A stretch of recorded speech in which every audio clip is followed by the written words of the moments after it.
তো আমরা বন্ধুরা, আপনারা কেমন আছেন? অবশ্যই ভালো আছেন। দেখুন, অযথা ভয় পাবেন না, এই ভিডিওটাকে যথেষ্ট পরিমাণে শেয়ার করুন। আপনারা আজকে এখান থেকে জানতে পারবেন যে ইন কেস বিহারের মতন যদি আমাদের রাজ্যে, পশ্চিমবঙ্গের রাজ্যেও যদি ওই ভোটার কার্ড সংশোধন হয়, তাহলে কি করবেন বা কি কি ডকুমেন্টস লাগবে। কিন্তু তার আগে আমরা দেখতে পাচ্ছি যে আমাদের রাজ্যে বেশ রাজনীতির তুঙ্গে চলে গেছে। আহ, আমাদের রাজ্যের মুখ্যমন্ত্রী তিনি বলছেন যে এটা আমি করতে দেবো না, হয়তো অবৈধদের তিনি বাঁচাতে চাইছেন। আবার রাজ্যের যিনি বিরোধী দলনেতা তিনি বলছেন এটা হবে, এটা হবে। আপনারা সকলে দেখেছেন, এবং বিহারে দেখেছেন প্রায় 73 লাখ ভোটার কার্ড কিন্তু বাদ চলে গেছে। কিন্তু এখানে 73 লাখই কি ভুয়ো? না, 73 লক্ষ কিন্তু ভুয়ো ভোটার কার্ড নয়। এখানে অনেক লোকই আছে, অনেক ভোটার কার্ড আছে যেগুলোর মানুষ মানে পৃথিবীতে এক্সিস্টই করে না, মানে মারা গেছে, তারাও কিন্তু ভোটের কার্ড এতদিন বন্ধ ছিল। ঠিক আছে। এবং কিছু লোক আছে যাদের বিয়ে হয়ে অন্যত্র তারা চলে গেছে। আবার কিছু লোক আছে যারা এমন ঠিকানা দিয়েছে সেই সমস্ত ঠিকানা বিহারেই নেই। তো এইগুলো দেখা যাচ্ছে, এবং বেশ কিছু ভোটার কার্ড হচ্ছে ভুয়ো। তো এই নিয়ে একটা মামলা হয়েছিল সুপ্রিম কোর্টে, আপনারা সকলেই জানেন। এবং সুপ্রিম কোর্ট নির্বাচন কমিশনকে জিজ্ঞাসা করেছিল, আচ্ছা এই যে যে লিস্টটা আপনারা তৈরি করছেন, এখানে আধার কার্ড, ভোটার কার্ড এবং রেশন কার্ডটাকে কেন দেখা হচ্ছে না? সেক্ষেত্রে দেখুন, নির্বাচন কমিশন জানিয়েছে যে আমরা নতুন করে আবার লিস্ট তৈরি করছি, কারা ভোট দিতে পারবে, কারা ভোট দিতে পারবে না। সেক্ষেত্রে যদি আমরা পুরনো ওই ভোটার কার্ডটাকে আবার দেখি, তাহলে তো সেই একই হয়ে গেল।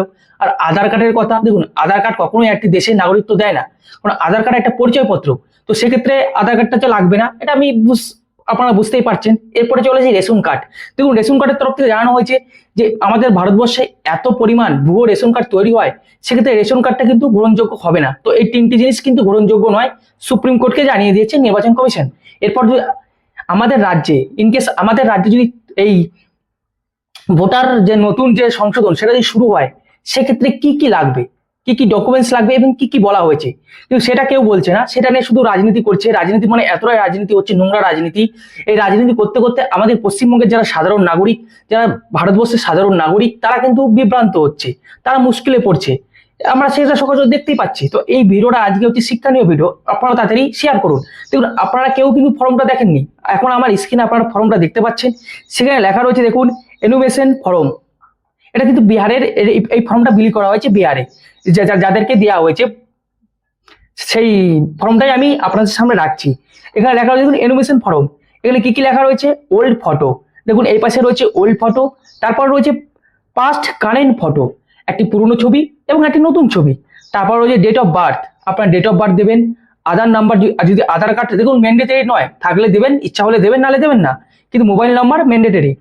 তারপর রয়েছে ফাদার্স নেম, আপনার যে কোনো লিগ্যাল গার্জেন হলেই হচ্ছে, তার নামটা দিতে হবে, এবং তার এপিক নাম্বার অর্থাৎ ভোটার কার্ডের নাম্বারটা দিতে হবে। এছাড়া যদি আপনি চান আপনার মায়ের নামও দিতে পারেন, মায়ের নাম দিয়ে তারও ভোটার কার্ড লাগবে, ভোটার কার্ডের নাম্বারটা লাগবে। এবং সাপোজ যদি আপনি বিবাহিত হয়ে থাকেন, তাহলে বিবাহিত হওয়ার কারণে আপনার স্ত্রীর নাম বা আপনার স্বামীর নাম, এবং আপনার স্ত্রীর যদি ভোটার কার্ড থাকে, তাহলে ভোটার কার্ডের নাম্বারটা দিতে হবে। এরপরে হচ্ছে মেন টপিক। এরপরে দেখুন, এখানে লেখা রয়েছে আপনি 18 বছর হয়েছেন, সেটা টিক দিতে হবে যে হ্যাঁ আমি 18 বছর হয়ে গেছি। তো এর পরের যে জিনিসটা দেখুন, এখানে পুরোপুরি লেখা রয়েছে যে কি কি লাগবে। সাপোজ এখানে লেখা রয়েছে দেখুন, 1/7/1987 সালে আগে যাদের জন্ম, তাদের দিতে হবে জন্ম সার্টিফিকেট, বা যে কোনো একটি কাজ দিতে হবে যেটা আর কি বৈধ নথি, যে হ্যাঁ আমি ভারতীয়, সেই বৈধ নথিটা আপনাদের দিতে হবে। এবং আপনার বাবার এবং মায়ের কিন্তু তাদেরও একটা নথি, ডকুমেন্টস কিন্তু দিতে হবে। এছাড়া রয়েছে দেখুন আরেকটা নিচে দেখুন লেখা রয়েছে, I was born in India between 1/7/1987 থেকে 2012-2004। তো সেক্ষেত্রে কিন্তু বৈধ নথি দিতে হচ্ছে। বৈধ নথির সঙ্গে আর কি দিতে হবে? আপনার বাবা বা আপনার মায়ের যে কোনো একজনের কাগজ, যে কোনো কাগজ হতে পারে। যদি আপনার মা বাবা যদি পড়াশোনা করে থাকে, মাধ্যমিক পাস যদি থাকে, 8 পাস যদি থাকে, দিতে পারেন। যে কোনো একজনের কাগজ দিলেই হবে, এবং তারা যে কোনো একটা কাগজ দিলে কিন্তু হবে। তারপরে রয়েছে দেখুন 2012-2004, এখানে যাদের জন্ম রয়েছে তাদের ম্যান্ডেটরি, তাদের বাবা এবং মায়ের দুজনেরকেই কিন্তু ডকুমেন্টস দিতে হবে, বৈধ ডকুমেন্টস। সে ভোটার কার্ড হতে পারে, যে কোনো কাজ হতে পারে, সেগুলো কিন্তু দিতে হবে। পরিষ্কার পরিচ্ছন্ন কথা। এরপর যেখানে বিভ্রান্ত ঘটেছে, এই ফর্মটা আপনারা দেখতে পেলেন, এখানে আমি কোনো কিছু কিন্তু বিভ্রান্ত দেখতে পাচ্ছি না। কিন্তু মানুষকে যেভাবে বিভ্রান্ত করা হচ্ছে, যেখানে 11টা ডকুমেন্টসের কথা বলা হয়েছে, এখানে দেখুন সমস্ত ডকুমেন্টসে ফর্মে লেখা রয়েছে যে এই সমস্ত নথি কিন্তু দিতে হবে, জন্ম সার্টিফিকেট, ইনকেস জন্ম সার্টিফিকেট, এই জিনিসটা লেখা রয়েছে। কিন্তু এছাড়াও আরো এই জন্ম সার্টিফিকেট ছাড়াও আরো বেশ কিছু নথি রয়েছে যেগুলো দিলে কিন্তু হয়ে যাবে। আর যে নথিগুলো রয়েছে টোটাল 11টি নথি। তাহলে কি 11টা নথি কি দিতে হবে? না, 11টা নথি কিন্তু দিতে হবে না, যে কোনো একটি নথি, একটি কাগজ দেখালে কিন্তু হয়ে যাবে। কিন্তু আমাদের রাজ্যের মানে কি বলবো, তৃণমূল সরকার বিশেষ করে এমন ভাবে এবং বিরোধী বলতে কি তৃণমূল সরকারকে সাপোর্ট করছে সিপিএম, তো এমন ভাবে তুলে ধরছে মনে হচ্ছে 11টা নথি মনে হয় চেয়েছে সরকার, কিন্তু 11টা নথি কিন্তু চাইনি। আবার আমি বলে দিচ্ছি কি কি নথি চেয়েছে, আপনারা দেখলেই বুঝতে পারবেন। মেন যে মুদ্রা, যে কারণে আমি ভিডিওটা তৈরি করছি, দেখুন সবার ক্ষেত্রে বলে দিলাম কি কি লাগবে জন্মসাল হিসেবে, সবার কাছে কিন্তু ডকুমেন্টস লাগছে। এবং একটা ডকুমেন্টস দেখতে পেলে আপনারা যেখানে বাবার ডকুমেন্টস দিলেই হয়ে যাচ্ছে, এবং আরেকটাতে বাবা এবং মায়ের দুজনেই ডকুমেন্টস লাগছে। এরপরে যে মেন টপিক, যে 11টা জিনিস লাগবে, সেই জিনিসটার লিস্ট আপনারা দেখতে পাচ্ছেন আমার স্ক্রিনে। কি কি বলা হচ্ছে এখানে দেখুন তো একবার। any identity card, person payment order issues to regular employee, pensioner of any central government, state government, PSU, যদি যে কোনো সরকারির যদি আপনারা কাজ করেন, সেই কাজের বৈধ নথি, এবং যদি আপনারা যদি পেনশন পেয়ে থাকেন, মানে রিটায়ার্ড যদি হয়ে থাকেন, রিটায়ার্ড আপনারা, তাহলে সেই পেনশনের কাগজ দেখালেই কিন্তু হয়ে যাবে। সেই কাগজ, একটা কাগজ, 11টার মধ্যে একটা কাগজ, সে কাগজটা দেখালেই হয়ে যাবে। 2 নম্বর, any identity card, certificate, document issues in India by government, local authorities, bank, post office, LIC, PSUS, PNR to 1/7/1997, যাদের জন্ম 1997 এর আগে, তাদের দেখুন কি বলা হচ্ছে, তাদের জন্য বলা হচ্ছে যে কোনো কাগজ দেখাতে পারেন ডকুমেন্ট, সেটা স্টেট গভর্নমেন্টের হতে পারে, সরকারি কেন্দ্র সরকারের হতে পারে, এবং বৈধ ব্যাংকের ডকুমেন্ট দেখালেও হতে পারে। মানে কি, এই 1/7/1987 সালের আগে যদি আপনার কাছে কোনো কাগজ থাকে, সরকারি নথি যদি থাকে, সেটা ব্যাংকের কাগজও হতে পারে, সেটা পোস্ট অফিসের কাগজও হতে পারে, এছাড়া সরকারের তরফ থেকে যদি কোনো কাগজ দেয়া থাকে, সেই কাগজটা দিলেও হবে।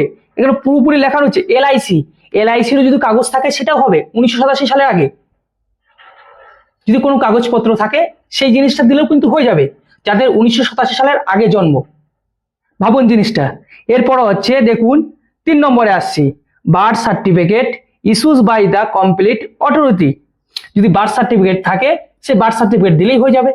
এরপর হচ্ছে 4 নম্বরে পাসপোর্ট, যদি পাসপোর্ট থাকে তাহলে পাসপোর্ট দিতে পারেন। এরপর হচ্ছে 5 নম্বরে দেখুন 5 নম্বরে লেখা রয়েছে এমন কোনো বিশ্ববিদ্যালয় থেকে পড়াশোনা করেছেন যেটা কিন্তু বৈধ বিশ্ববিদ্যালয়, সে অ্যাডমিট কার্ড হতে পারে, বা অ্যাডমিট কার্ড, বা 8 পাস, বা 7 পাস, সেই সমস্ত পাসের যদি কোনো কাগজপত্র থাকে বৈধ, সেটা দেখালেও কিন্তু হয়ে যাবে, সেটা দেখালেও হবে। মানে এই যে 11টা যে কাগজ লাগছে, তার মধ্যে একটা কাগজ, সেখানে 5 নম্বরে লেখা হয়েছে দেখুন, educational certificate issues by registration board, মানে কি যে বোর্ড যেখানে আপনি পড়াশোনা করেছেন সেইটা যেন বৈধ হয়, সরকারিভাবে যেন পড়াশোনা করে থাকে স্কুলে, বা যেন বৈধ কোনো শিক্ষা প্রতিষ্ঠান হয়, সেই শিক্ষা প্রতিষ্ঠান থেকে যদি আপনার 8 পাসেরও যদি সার্টিফিকেট থাকে, সেটাও কিন্তু ধার্য করা হবে, সেটাও কিন্তু মেনে নেওয়া হবে। বা 7 পাসের যদি সার্টিফিকেট থাকে, বা 4 পাসের যদি সার্টিফিকেট থাকে, সেটা কিন্তু ধার্য করা হবে।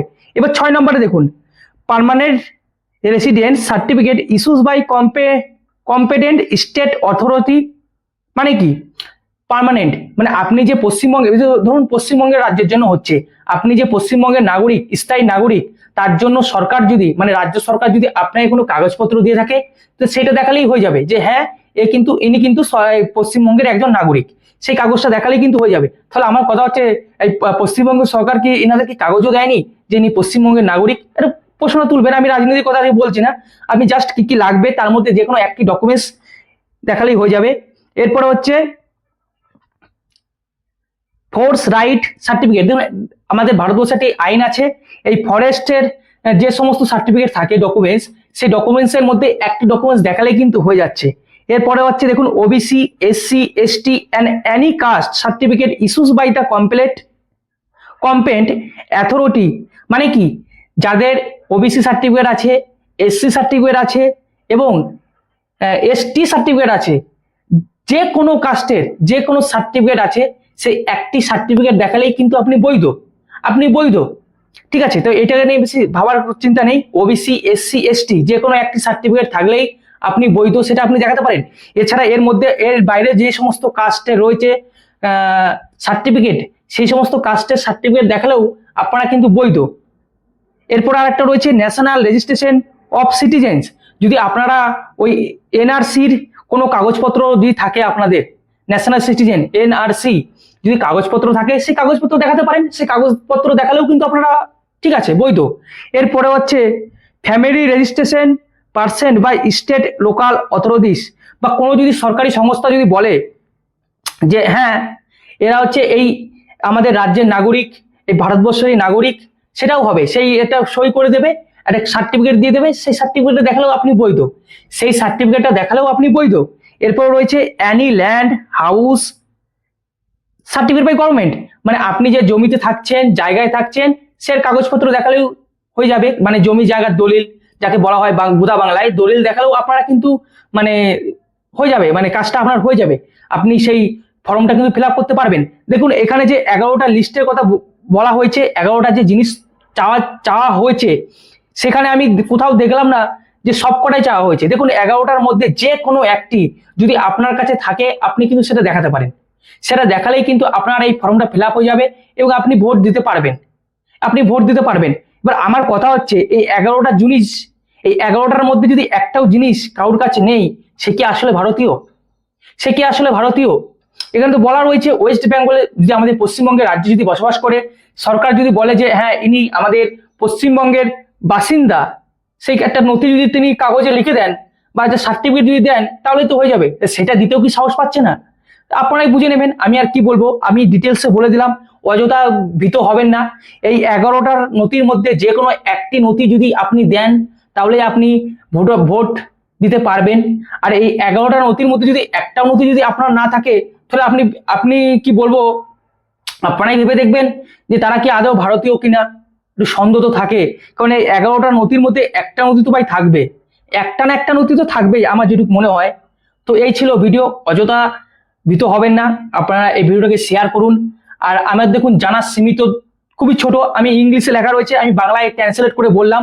এই ফর্মটা তো আমি দিয়ে দেবো, আপনারা তো আমার স্ক্রিনে দেখতেই পাবেন।